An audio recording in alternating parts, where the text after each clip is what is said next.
Let's talk about living life with an open hand. So, what we see here is an open hand and a closed hand.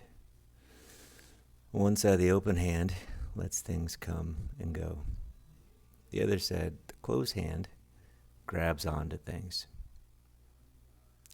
The interesting thing is that we think that grabbing on to what we want, or even making a fist and attacking what we don't want, is going to help us to get what we want.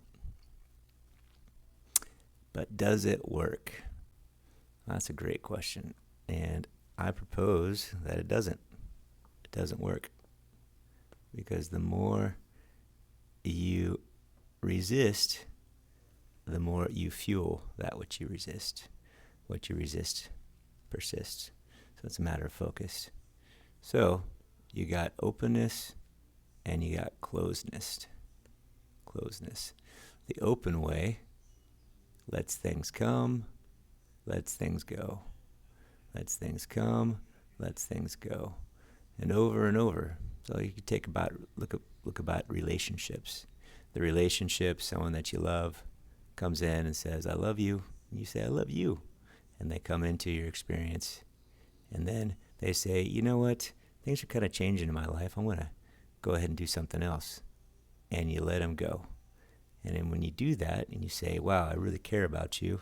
I want the best for you. You stay friends. Maybe even someday in the future you become, married or lovers or whatever else. But there's a relationship deepening. The other side, let's say the relationship starts and everybody's happy and they say, hey, I like you. You say, I like you. And then they say, I'm ready to move on. Well, if you are committed, not with an open hand, but committed for a particular outcome, and you start to close the hand on it, what happens is you kill the very life of the thing that you think you want, which is a relationship. Everyone's experienced someone that's needy, or at least you know the concept of it. Maybe you are the needy person, or maybe you've had someone needy. It does not feel like giving. It does not feel like love. It feels like taking, even though the other person says, I need you to love me because I love you so much. Well, that's not love. That is a squeezing to death of the life that you say you want. And you're holding on to this thing, and you're killing it because you're not willing to let it go. Let it go. So what happens when you let it go? Well, when you let it go, you may never see him again, but inside of you becomes a deepening. It becomes an open place where you're able maybe to discover a place inside of you that doesn't need somebody else, for example, for you to be happy. And that's a classic relationship thing. But can it work for other things? And I say it can. This can work for everything in your life, from business to spirituality to relationships, of course, to even physics, right? Letting things go. And the key to it all is you let go. You don't let go because you don't care. You let go because you are opening yourself up for something deeper, something better.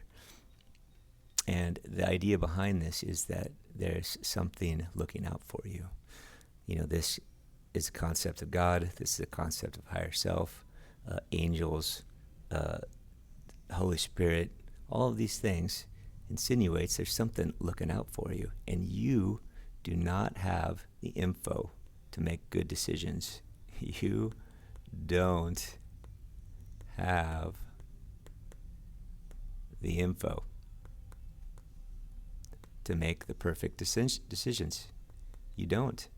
You're doing the best you can, but you don't know the intricacies of other people's lives or the world itself or the universe, and all those things are working together, by the way.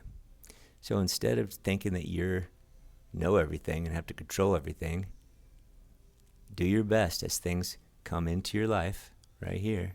Do your best to make it happen. But when it leaves and it doesn't work out, well, let it go. It's a combination of doing your best, working hard for particular outcomes, but you don't have to guarantee that other outcomes happen. In fact, maybe you have no control of outcomes at all. But you can engage right now with an open heart, letting things go that need to go, and working like crazy for the stuff that are in your hand. Not squeezing the life out of it. It doesn't go for the way you want, but instead engaging curiously, openly, kind of like a fun game that you want to win. It's really fun. I'm putting all my effort into it. And then when you lose that particular round, well, you let it go. You don't resist. You don't yell. You don't call the other person a cheater. You don't shut down and refuse to be in a relationship. You say, wow, that was fun. Do you want to play again? Live life like that. And if you do live life like that, then what happens is you realize that the life you have right now actually begins to be pretty good. You don't need other stuff. And the more and more you let go, the more and more you find out that letting go is actually a superpower. And it really opens yourself up to becoming an amazing, sovereign, powerful individual that's tapped into the world, the universe, and everybody else. Pretty fun experiment.